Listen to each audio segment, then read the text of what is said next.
Assalamualaikum warahmatullahi wabarakatuh teman-teman semua. Gimana nih kabar kalian semua? Semoga kalian semua tetap happy kyo ya. Oh iya, kita belum kenalan. Kata pepatah, tak kenal maka tak sayang. Maka biar kita bisa saling sayang, mari kita berkenalan diri. Halo semuanya, perkenalkan nama aku Dea Syafira. Aku mahasiswi dari Fakultas Psikologi Universitas Muhammadiyah Profesor Dr. Hamka Jakarta. Jadi pada kesempatan kali ini aku mau berbagi sedikit ilmu nih tentang regulasi emosi marah dalam psikologi dan juga dalam Islam. Sebelumnya, teman-teman tahu nggak sih apa itu emosi? Apakah orang yang emosian itu udah pasti dia seorang pemarah? Menurut Cantrok, emosi adalah perasaan atau afeksi yang timbul ketika seseorang sedang berada dalam suatu keadaan atau suatu interaksi yang dianggap penting olehnya. Nah, secara lebih luas, J. Bruno mendefinisikan emosi ke dalam dua sudut pandang. Yang pertama itu ada secara fisiologi. Emosi adalah perasaan jasmani karena perasaan yang meluap. Dan yang kedua itu ada secara psikologis. Emosi merupakan reaksi menyenangkan atau tidak menyenangkan. Nah, pengertian emosi lainnya menurut Don Hackenbury dan Sandra E. Hackenbury dalam bukunya yang berjudul Discovering Psychology, emosi adalah kondisi psikologi yang kompleks yang mencakup 3 komponen berbeda, yaitu pengalaman subjektif, respon fisiologis, dan respon perilaku atau ekspresif. Robert C. Solomon dalam artikelnya juga menulis bahwa emosi adalah pengalaman kompleks akan kesadaran, sensasi jasmani, dan perilaku yang mencerminkan pemaknaan perseorangan terhadap kejadian atau suatu peristiwa yang dialami. Sederhananya, emosi adalah kumpulan perasaan terhadap sesuatu yang dipengaruhi oleh subjektivitas kita, respon tubuh kita, dan respon perilaku kita. Nah, 3 hal ini mempengaruhi emosi kita dengan caranya masing-masing.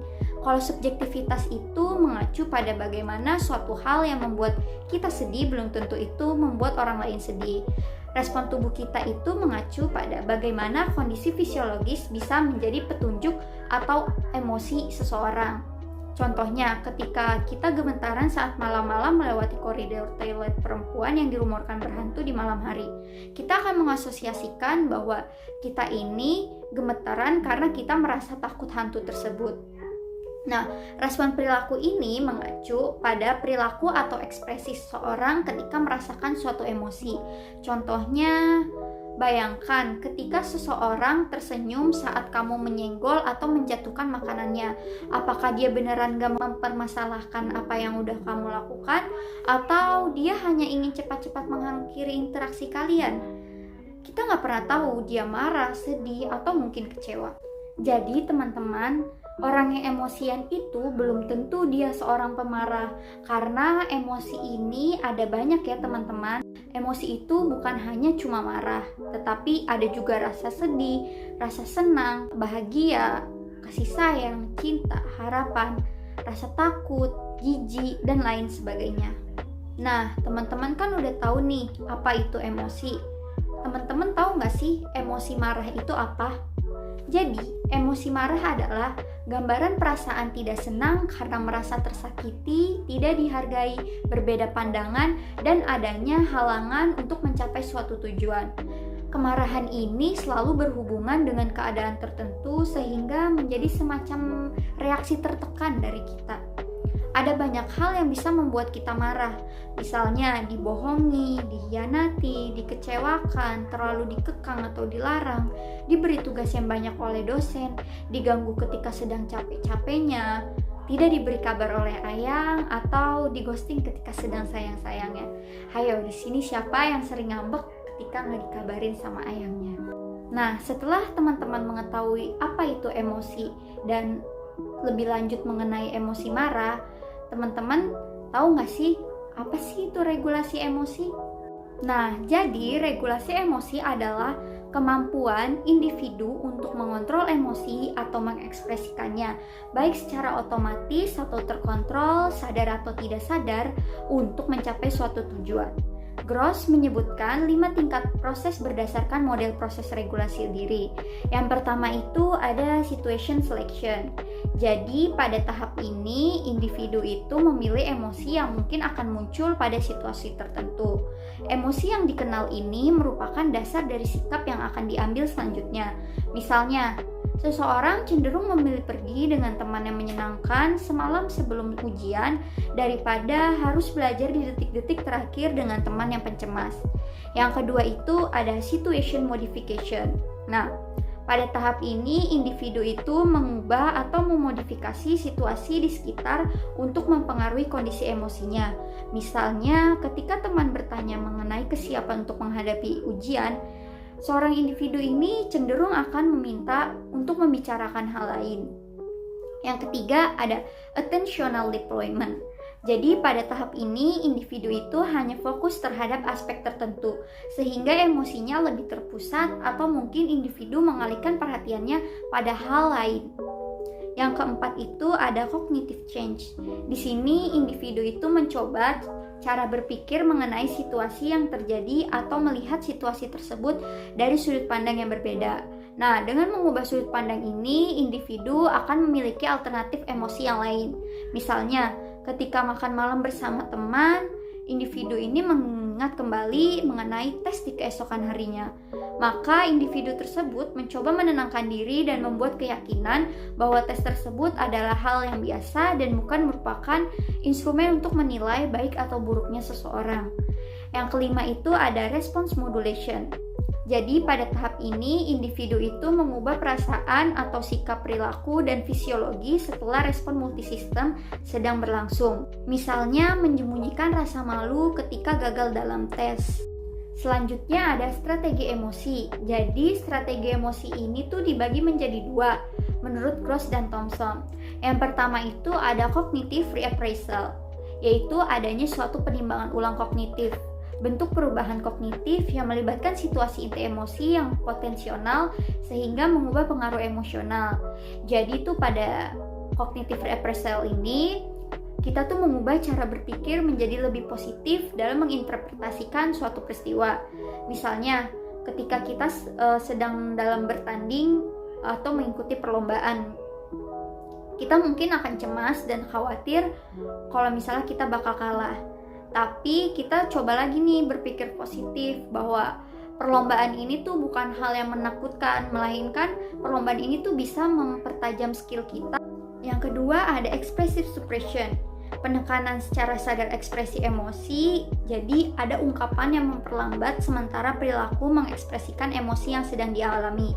Misalnya ketika kita sedang mengalami emosi negatif, supaya tidak marah di tempat kuliah, kita kemudian menahan emosi kita itu dengan cara diam sambil mengepalkan tangan, memejamkan mata, atau menggigit lidah supaya emosi kita tuh tidak meledak-ledak.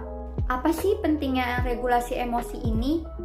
Jadi regulasi emosi ini tuh penting banget buat kita teman-teman, supaya amarah kita tidak meledak-ledak. Dalam konteks ini, Al-Quran memberi petunjuk pada manusia agar mengendalikan emosinya guna mengurangi ketegangan fisik dan psikis serta efek negatif yang timbul akibat konflik batin yang memuncak. Begitu pula dalam hadis Nabi SAW, banyak yang mengingatkan pengikutnya untuk selalu mengontrol emosi agar terciptanya kehidupan yang selaras dan seimbang. Salah satunya terdapat dalam hadis riwayat Muslim dan Abu Daud. Nabi Muhammad menanyakan kepada para sahabat, "Siapakah orang yang gagah di antara kalian?" Para sahabat kemudian menjawab, "Orang yang tidak bisa dibanting oleh orang lain." Nabi Muhammad pun berkata, "Bukan itu. Orang gagah adalah orang yang mampu menguasai dirinya ketika marah." Nah, supaya emosi kita tidak meledak-ledak, ada nih beberapa cara untuk meregulasi emosi kita dalam Al-Quran dan hadis. Yang pertama itu membaca ta'awuz. Doa tersebut itu dapat melindungi kita dari godaan setan. Termaksud saat marah seringkali bisa dipicu oleh godaan setan. Hal ini sebagaimana dalam hadis Nabi yang diceritakan oleh Sulaiman Surat. Ada dua laki-laki di samping Rasulullah, sedangkan kita sedang duduk-duduk. Salah satu di antara mereka mencaci temannya, merah wajahnya, dan orang itu terlihat marah. Rasulullah SAW bersabda, Sesungguhnya aku ini mengetahui ada sebuah kalimat yang jika dibaca kemarahan itu akan hilang, yaitu jika dia membaca A'udzubillahi minasyaitonirrajim. Hadis ini berdasarkan hadis riwayat Al-Bukhari dan Muslim.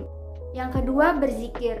Karena dengan berzikir dapat menenangkan hati yang diselimuti amarah, sehingga kita dapat mengendalikannya.